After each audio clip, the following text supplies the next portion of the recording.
ብሬን በልሽ እኮ ነው ያገባሽኝ። በዚህ ላይ መጠጥ ቤት ነው ያገኘሁሽ። ይሄን አትርሺ። ሁሌ ለምን እኚህ እናት አማራ ናቸው፣ እኚህ መሀል ላይ ያሉት ኦሮሞ፣ እኚህ ጥግ ላይ ያሉት ደግሞ የትግራይ እናት።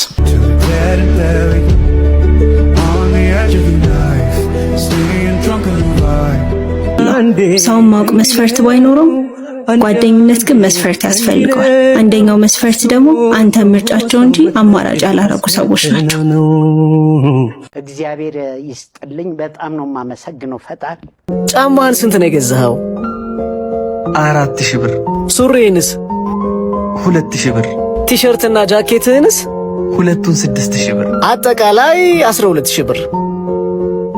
ደሞዙ ስንት ነው? 12000.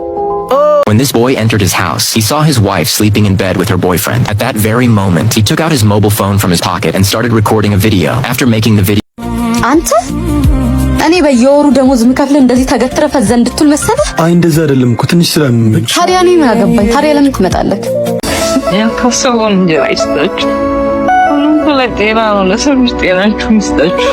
አንዱ ቁጣሽ ብሬን በልሽ እኮ ነው ያገባሽኝ። በዚህ ላይ መጠጥ ቤት ነው ያገኘሁሽ። ይሄን አትርሺ። ሁሌ ለምን ይሄን ያነሳ ተሸማቀቀኛለህ? አሁን እኮ ትዳሬን አንተን ብዬ ነው እዚህ የተቀመጥኩት። አይመለከተኝም። በእኔ በግል ገቢ የሆነ ሀብቴ አይመለከትሽም። አሁን ይሄ ሁላ እንደሚስት ያንተን ገቢ ማወቅ አለብኝ ስላልኩ ነው። አዎ ከገባሽ ጥሩ።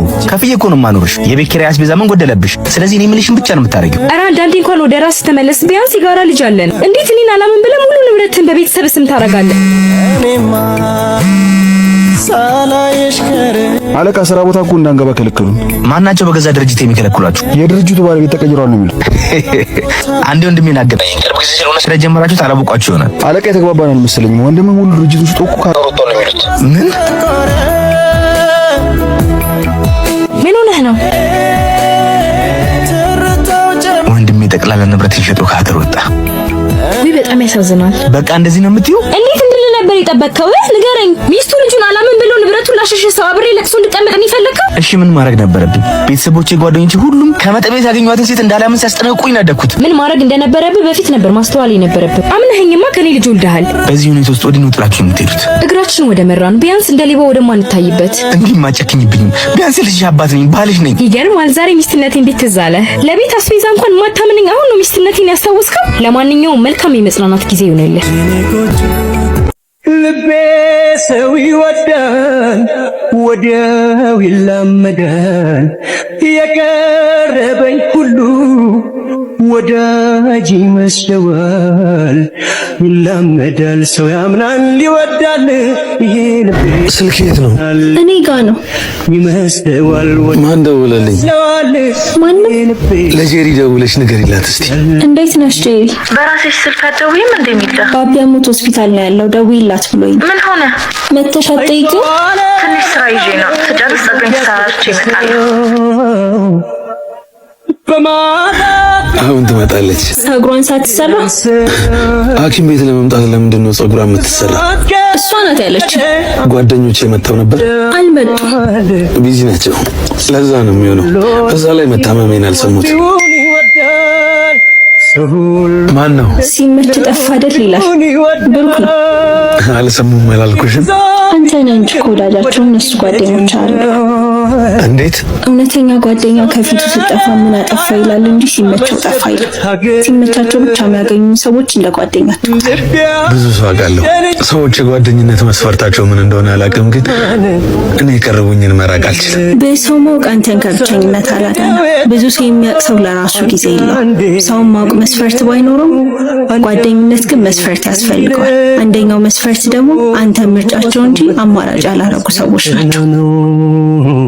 እኚህ እናት አማራ ናቸው፣ እኚህ መሀል ላይ ያሉት ኦሮሞ፣ እኚህ ጥግ ላይ ያሉት ደግሞ የትግራይ እናት። እስቲ አንዴ የሚሉትን በደንብ አዳምጧቸው። ምን ነው እናቴ፣ ምን ቸገረ?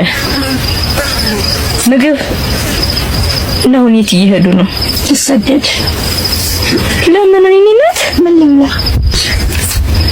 ሮሜላ ከነገዳያ ማይላኩ ሁነቃያ አንተ ቆንቆም ተለባኛኒ ቆለቡና እንደበደሩ ቆለቡና ሳይተ ነገር ሲሳ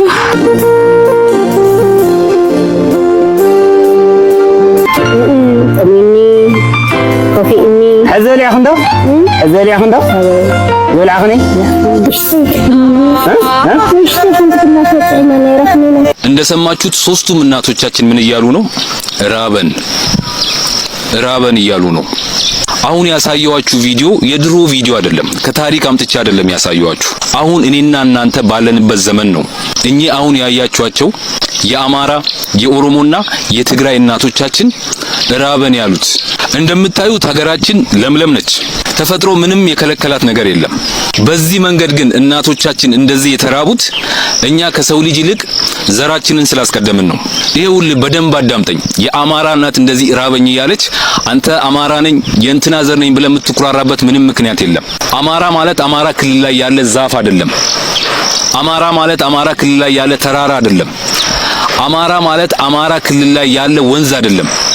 አማራ ማለት እኚህ እናት ናቸው። ቀድመ የተራበውን አማራ አንሳ። እኔ ኦሮሞ ነኝ ምናምን ብለህ የምትኩራራውን በደንብ አዳምጠኝ። የኦሮሞ እናት እንደዚህ ራበኝ እያለች አንተ ኦሮሞ ነኝ የእንትና ዘር ነኝ ብለህ በኦሮሞነት የምትኩራራበት ምንም ምክንያት የለም። ምክንያቱም ኦሮሞ ማለት ኦሮሚያ ክልል ላይ ያለ ዛፍ፣ ተራራ፣ ወንዝ አይደለም። እኚህ እናት ናቸው ኦሮሞ ማለት።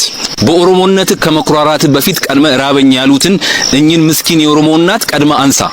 አንተ ትግራዋይ ነኝ የትግራይ ዘር ነኝ ምናምን ብለህ ከመኩራራት በፊት እኚህን ምስኪን ራበኝ የሚሉ የትግራይ እናትን ቀድመ አንሳ። ምክንያቱም ትግራይ ማለት ትግራይ ክልል ላይ የሚገኝ ዛፍ፣ ተራራ፣ ወንዝ አይደለም። እኚህ ራበኝ የሚሉ እናት ናቸው ትግራይ ማለት። እንደ ሀገርም በኢትዮጵያዊነት ከመኩራራት በፊት እኔ ኢትዮጵያዊ ነኝ ብለህ ደረትን ከመንፋት በፊት በዚህ መልክ ተራብን የሚሉ ወገኖችን ቀድመ አንሳ። በዚህ መንገድ ወገኖቻችን በራብ እየተሰቃዩ በሚያለቅሱበት ሁኔታ በዘራችንም በኢትዮጵያዊነታችንም የምንኩራራበት ምንም ምክንያት የለም። ስለዚህ ከዘራችንም ከሃይማኖታችንም ከሀገራችንም በፊት ሰብአዊነትን እናስቀድም፣ የሰው ልጅ እናስቀድም። ይሄንን ቪዲዮ ኮፒ ሊንክ፣ ሪፖስት፣ ሼር ያደረጋችሁ አድርሱልኝ። አመሰግናለሁ። እግዚአብሔር ይስጥልኝ። በጣም ነው የማመሰግነው ፈጣሪ እና አንዱን ለመጠየቅ አግዞን ያው የስትሮክ አይደል እንደዚህ ብሎ ገባ። ትንሽ የስትሮኩ ሲያዝ እንደዚህ አይደለም ያደርጋል። አንተን ለመጠየቅ እንዲህ ብሎ ገባ። ለምን ኦሬዲ ህመምተኛ ነው ብለው ጥበቃዎቹ እንዲያሳልፉ ከገባ በኋላ አይዞህ እኔም ቀና እያልኩ ነው ስለው አይ አንተን ለጠይቅ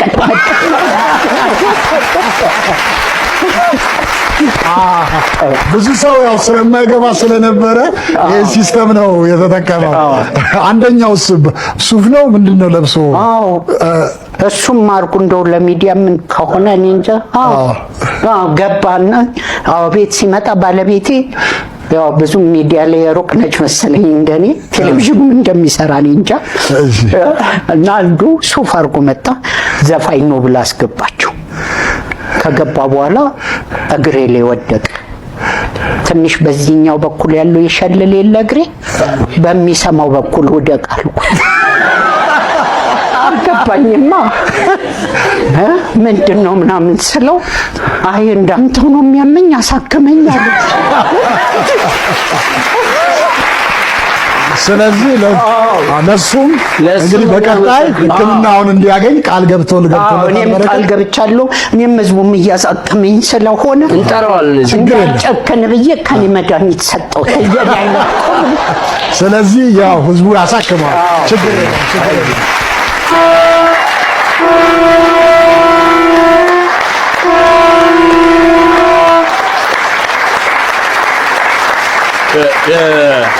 እናትና ልጅ አይለያዩም። የቁልፍ መያዣውም ደግሞ እመቤቴ ልጇን አቅፋ ነው። በቃ ከእጅ እንዳትለየው።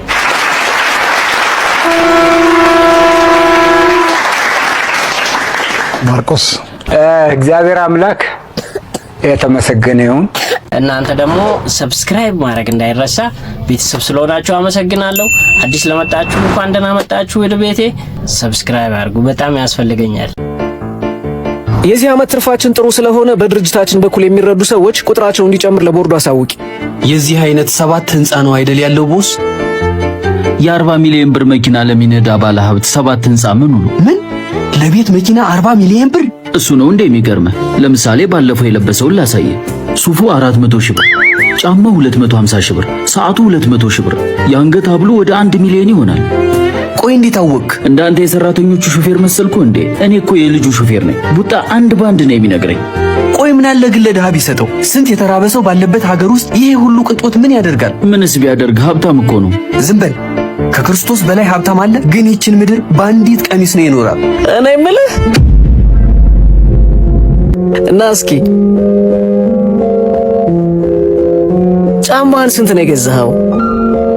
4000 ብር። ሱሪንስ? 2000 ብር። ቲሸርትና ጃኬትህንስ? ሁለቱን 6000 ብር። አጠቃላይ 12000 ብር። ደሞዙ ስንት ነው? 12000። ኦ በሉ ወደ የስራችሁ። እኔ ሁሌም የሚገርመኝ ነገር ይሄ አስተሳሰባችን ነው። በ12000 ብር ደሞዝ የ12000 ብር ልብስና ጫማ አድርገን የ20000 ብር ደሞዛችንን አጠራቅመን የ200,000 ብር ሰርግ እንደግስና በወር 50 ሚሊዮን ብር ገቢ ያለውን ሰውዬ የ1 ሚሊዮን ብር ልብስና ጫማ ለምን አደረክ፣ የ10 ሚሊዮን ብር ሰርግ ለምን ደገስክ ብሎ መኮንን ጤነኝነት አይመስለኝም። በመጀመሪያ ደረጃ ያ ባለሀብት ድሃ ወገኖቹን ይርዳ አይርዳ ፈጽሞ የምናውቀው ነገር የለም። ሲቀጥል ካለን 15000 ብር ላይ 500 ብር ሳንረዳ 50 ሚሊዮን ብር ያለውን ሰውዬ ለምን 5 ሚሊዮን አልሰጠህም አይባልም። እኛ ካለን ላይ ትንሹን ሳናካፍል በዛ ሰው ሌቭል ሀብታም ብንሆን እንኳን እመኑኝ ምንም አንረዳም። ምክንያቱም መስጠት የሚጀምረው ካለን ላይ ስለሆነ። አንድ ሰው ጥሮ ግሮ ያመጣውን ሀብት ኃጢአትን አያድርግበት እንጂ እንደፈለገ ተንደላቆ ቢኖርበት ክፋቱም ጥፋቱም አይታየኝም። ጥሩ ልብስ የለበሰን ሰው እንደ ኃጢአተኛ፣ ጥሩ መኪናን የሚነዳን ሰው እንደ ወንጀለኛ እየቆጠርን ኔጌቲቭ ቲንኪንግ ራሳችን ላይ ከማስቀመጥ ይልቅ የያዝናትን ትንሽ ነገር ባርኮልን የእነሱ ደረጃ ላይ እንዲያደርስን መጸለይን እመርጣለሁ። የእናንተን አላውቅም። እኔ ወደፊት ሀብታም ስሆን ማገዝ ያለብኝን እረዳለሁ፣ ለራሴም ዘና ብዬ እኖራለሁ። ደግሞ ሰብስክራይብ ማድረግ እንዳይረሳ። ቤተሰብ ስለሆናችሁ አመሰግናለሁ። አዲስ ለመጣችሁ እንኳን ደህና መጣችሁ ወደ ቤቴ። ሰብስክራይብ አድርጉ፣ በጣም ያስፈልገኛል። አንተ እኔ በየወሩ ደሞዝ ምከፍል እንደዚህ ተገትረ ፈዘ እንድትል መሰለህ? አይ እንደዛ አይደለም እኮ ትንሽ ስለምንጭ። ታዲያ እኔ ምን አገባኝ? ታዲያ ለምን ትመጣለህ? ብቻ እሺ፣ ይቅርታ በጣም ምንም አይነት ይቅርታ አልፈልግም። ለመሆኑ ደሞዝ ስንት ነው? እንካ ከዚህች አይበልጥም። አሁኑኑ ዕቃህን አስቀማምጥና ውጣ። እሺ ሁሉን ያየሁበት ሁሉን ያወቁበት የድሜ መንገድ ና እስኪ ና። አንቺ ጋር ሲላ አቤት እመቤቴ። ብዙ ከስተመር ቢኒ ይሉኛል እና ደግሞ በጣም ጎበዝ እንደሆነ ሲነግሩኝ ነበር። እስኪ ጥራልኝ፣ ማየት እፈልጋለሁ። ቢኒ እኮ አሁን ያባረርሱ ነው እመቤቴ። ኦ ማይ ጋድ። አንበሳ ጋማውን ቢያኩት ይደማሉ። ሰዎች ግን ለምንድን ነው ቆም ብሎ ማሰብ የተሳናቸው? ሁሉ ነገራችን የተገለጠ ትውልድ ምን ነው ማሰብ ተሳነ? ቢያንስ እንዴት ከአንደበታችን ለሚወጣ ቃላት ኃላፊነት መውሰድ ያቅተናል? ተናጋሪ እንጂ ሰሚ ይቋጠናል። ክፋታችን በዛ። በክፉ ቃላቶቻችን ምስኪኖችን ገለናል። ጸጸት የሚባል ነገር አልፈጠረብንም። ብቻ እኔ እንጃ፣ እናሳዝናለን። አታስብ ልጄ፣ ፈጣሪ ለሁላችንም እንደ ስራችን ደግሶልናል። ጊዜ እንኳን የለውም የመሰናብቻ የከፋው ሰው ሲሄድ ኑሮ የመረረው የከፋው ሰው ሲሄድ ኑሮ የመረረው አይዞህ አይዞህ ብሎ ያልታሰበውን እንጀራ ይስጣችሁ። ሁሉም ላይ ጤና ነው። ለሰው ልጅ ጤናችሁን ይስጣችሁ። አንድ እኮ ቃሽ አናጣም። ባግን በእናትህ ዝም በል። ወደዛችሁ ሰማለቅ ድረስ አንቺ ከነሽ ብሎናቶች የምታስለቅሻት እናቴ እኔም እወዳችኋለሁ። ተዋሪያ እንዲኖሩ የመኖራቸው ግን እናንተ ናችሁ። እግዚአብሔር ይባርክሽ። እውነት ጤናሽን ይስጥሽ። በቃ ትንሽ ማሳጅ ላክሽ። እንደኔ አይነት ሚስት ይስጣችሁ እናንተም። አሜን። እንደኔ አይነት እናት ይስጣችሁ። አሜን። አሰይ አሜን። ባዝዲ ውስጥ ባዝዲ ትቀበሳለሽ? ኦኬ። የቱ ጋር ችግር እንግዲህ ኖር ጃታ ተስዋል አይነት ዘርተው ያንተን የለው ባዝዲ ነው ታልይዛ። እሺ መልካም ኬት የሚቀበል አምጣ። የእግዚአብሔርን ደግነት ከማይበት ነገር መካከል አንዱ እግዚአብሔር ደህና ነገር ለሰው ልጅ አልሰጠም። ፀሐይ ማስወጣት ማስገባትን፣ ማጽደቅ መኮነንን፣ የሰው መጨረሻ መወሰንን ምናምን ብቻ ይሄ ዋና የድነት ጉዳይን ለሰው ልጅ አልሰጠም። ቢሰጠው ኑሮ እንዴት አቢዩዝ እንደሚያረግ ያውቀው ነበር። እናንተ ጋር በርቶ እኛ ጋር ታጨልሙት ነበር። እግዚአብሔር ደግ ነው፣ ለጻድቁም ለኃጥአኑም እኩል ያበራል። That whole time I thought you were eating my pizza. And then you split that last slice in half. Well, why? Well, may not have much, but I'm always happy to share. I shouldn't have been so quick to assume. Please, have some of mine. I'm more than happy to share.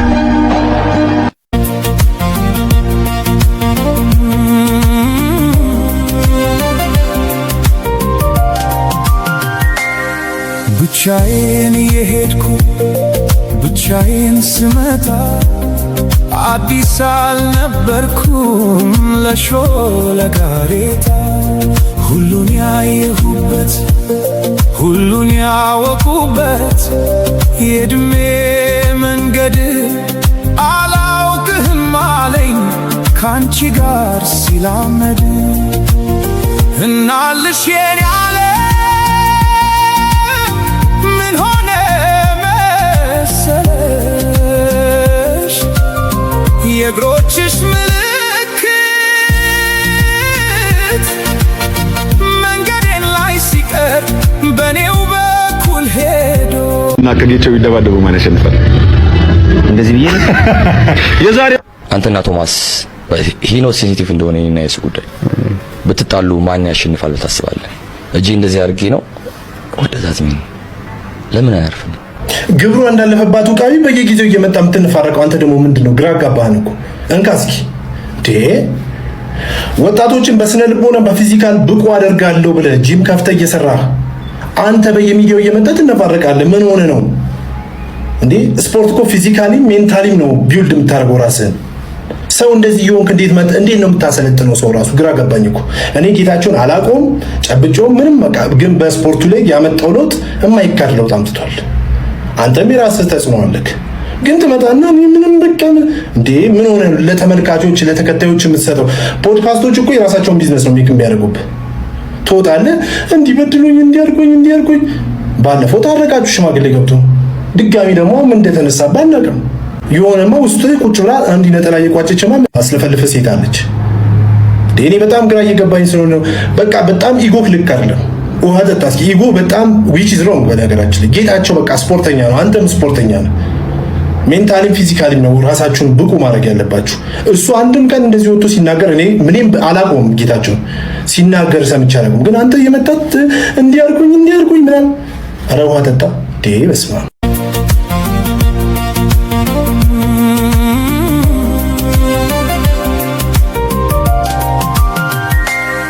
ብቻዬን የሄድኩ ብቻዬን ስመጣ አዲስ አልነበርኩም ለሾለ ጋሬጣ ሁሉን ያየሁበት ሁሉን ያወቁበት የእድሜ መንገድ አላውቅህም አለኝ ካንቺ ጋር ሲላመድ እናልሽ የኔ አለ ምን ሆነ መሰለሽ የእግሮችሽ ምልክት መንገዴን ላይ ሲቀር በኔው በኩል ሄዶ እኔን የረሳ When this boy entered his house, he saw his wife sleeping in bed with her boyfriend. At that very moment, he took out his mobile phone from his pocket and started recording a video. After making the video, he put the phone back in his pocket, then silently closed the door of his house and left. A little while later, when the girl woke up, she said to her boyfriend, "You leave from here. It's time for my husband to come." The boy said, "You ask your husband how much time he will take to come, then I'll leave." The girl said, "Okay, I'll ask my husband right now." Immediately, the girl picked up her phone and called her husband. When the husband answered his wife's call, the wife said, "Where are you? How long will it take you to come home?" The husband said, "I will come home in 5 minutes." The wife said, "Okay, come, I am waiting for you." When the girl ended the call, she immediately said to her boyfriend, "My husband is about to come. You leave from here." The boy said, "Give me my shirt, then I will leave." Then the girl picked up his shirt and gave it to her boyfriend, and he started to go outside. On the other side, the girl's husband was standing hidden by the door, watching all of this. Then the boy left, and his wife closed the door and went inside. When the husband knocked on the door, the wife opened it and said, "I have been waiting for you for so long. Where did you go? Did you bring this gift for me as well?" The husband said, "Yes, I brought it it for you. The wife took the gift and said, why are you standing there? Come inside. Then both went inside, and the wife gave her husband water and said, I feel like going out for a walk, and you come with me too. The husband said, I am very tired. You call your friend and go with him because he likes you more than I do. The wife said, I don't like him. I love only you. What are you saying? The husband said, it has only been a month since I came to this city. I don't know which places are good and which are not. I'll call your friend right now. He will take you to a good place to hang out. Immediately, he called his wife's friend. When he answered the phone, he said, I am standing next to your house. Did you need something from me? The boy said, I did need something from you. If you are free, come to my house right now. The friend said, okay, I am coming to your house right now. When the husband ended the call, he said to his wife, first our friend was refusing, but when I mentioned your name, he agreed because he is a good friend of yours too. The wife said, you sit here, I'll be right back. Then she stood up and left. When this boy also entered his friend's house and sat down, he said, where is your wife? The husband said, she is at home. I'll call her right now. Then he called his wife. When his wife arrived, the husband said to the other boy, how does my wife look to you? The friend said, your wife is very nice. The husband said, I think she is nice, but how does she seem to you? The wife said to her husband, what kind of talk is this? I am your wife. Then the husband said to his friend, I want to divorce my wife. Will you marry my wife? The friend stood up angrily and said, she is your wife. Why do you want to divorce her? I think you have gone crazy. The wife said, why do you want to divorce me? The husband picked up his mobile and said, I want to show you something for sure. Then he showed the video of the two of them sleeping in bed. After seeing the video, the wife became distressed. Then the boy said to his childhood friend, you should be ashamed. I never thought my childhood friend would do something like this to me. He also said to his wife, but why did you betray me? If you like that boy, why did you marry me? Then the childhood friend, distressed, left from there. The husband said to his wife, I betrayed my parents to marry you, and after today, I don't want to spend even a single day with you. Pick up your stuff right now and leave from here. The wife said, please give me one chance. I want to live with you. The husband said, you may want to live with me, but I don't want to live with you. Leave from here right now. Then his wife left, distressed. You tell me, did the husband do the right thing or wrong with his wife?